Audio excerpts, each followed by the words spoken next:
السلام علیکم دوستو، اس چینل میں آپ کا سواگت ہے۔ اس چینل کا مقصد امت مسلمہ میں بیداری پیدا کرنا ہے۔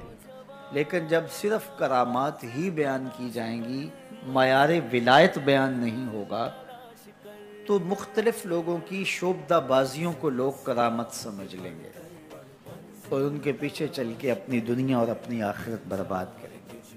اس لیے ہمیں اس بات کا پورا ادراک ہونا چاہیے کہ ولی کسے کہتے ہیں اور اس معیار پر ہم کسی کو دیکھیں۔ اس کے باوجود اس کا معاملہ اللہ کے ساتھ ہے، چونکہ نبی اپنی نبوت کا اعلان کرتا ہے، ولی اپنی ولایت کا اعلان نہیں کرتا۔ نبی کے اوپر لازم ہے، واجب ہے کہ وہ بتائے کہ میں نبی ہوں، لیکن یہ چیز ولی پر نہیں ہے۔ وہ تو کوشش کرتے ہیں کہ لوگوں کی نگاہوں سے چھپ جائیں، لوگوں سے پوشیدہ رہیں۔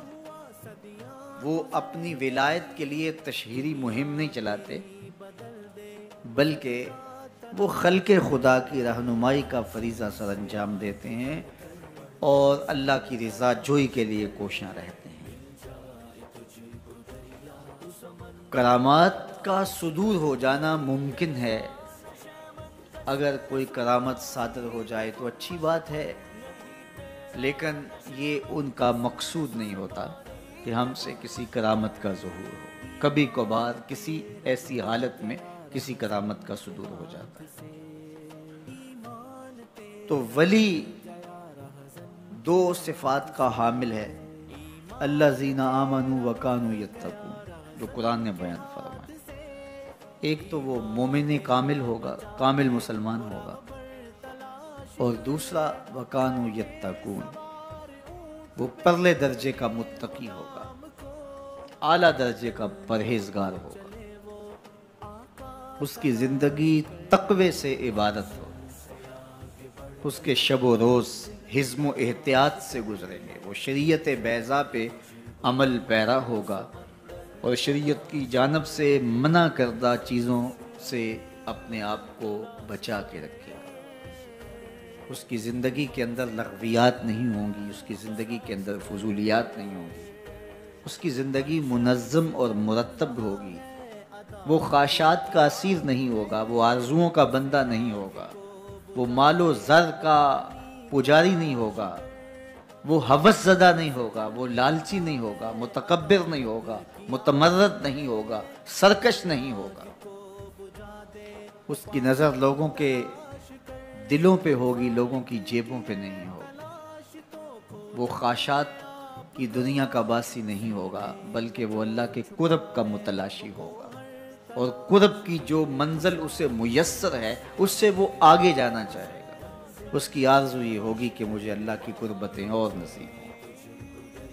ہر لحظہ نیا طور نئی برکے تجلا، اللہ کرے مرحلہ شوق نہ ہوتا ہے۔ وہ آگے بڑھتا رہے گا، آگے بڑھتا رہے گا۔ اس کی آرزو یہ ہوگی کہ مجھے اللہ کا جتنا قرب نصیب ہو جائے وہی میرے لیے غنیمت ہے، اور وہی اس کی زندگی کا مطمع نظر ہے، اس کی زندگی کا سرور، اس کے باطن کا جمال بس اسی میں ہے کہ اسے اللہ کی قربتیں حاصل ہوں اور وہ رضا الہی کے لیے کوشاں ہوگا۔ مخلوق اس کے گرد جمع ہو، لوگ آئیں، وہ ان کی ضرورتیں ہیں، لیکن اس کی ضرورت نہیں ہوگی۔ اس کی ضرورت رب کی رضا ہے، اور آنے والی مخلوق پر شفقت اس کا مزاج ہوگا۔ آپ خلاصہ تصوف کا سننا چاہیں، اللہ کے ولی کا مزاج دیکھنا چاہیں، تو ان دو جملوں میں ہر شے سمو دی گئی ہے۔ التعظیم لامر اللہ والشفقۃ علی خلق اللہ۔ اللہ تعالیٰ جل شانہ کے احکام کی تعظیم، اللہ تعالیٰ کے جانب سے جو حکم بندے کے اوپر عائد ہوتے ہیں ان کی تکریم اور ان کی تعظیم کرنا، یعنی ان کو بجا لانا تعظیم و تکریم کے ساتھ۔ اور دوسرا والشفقۃ علی خلق اللہ، اللہ کی مخلوق کے ساتھ شفقت سے پیش آنا، مخلوق کے ساتھ رویے خوبصورت ہونا، حقوق اللہ اور حقوق العباد دونوں کی خوبصورتی کے ساتھ ادائیگی، یہ اللہ کے ولیوں کا شعار ہے۔ وہ اللہ کے حقوق کو بھی پامال نہیں ہونے دیتے، اور اس کی مخلوق کے حق کو بھی پامال نہیں ہونے دیتے۔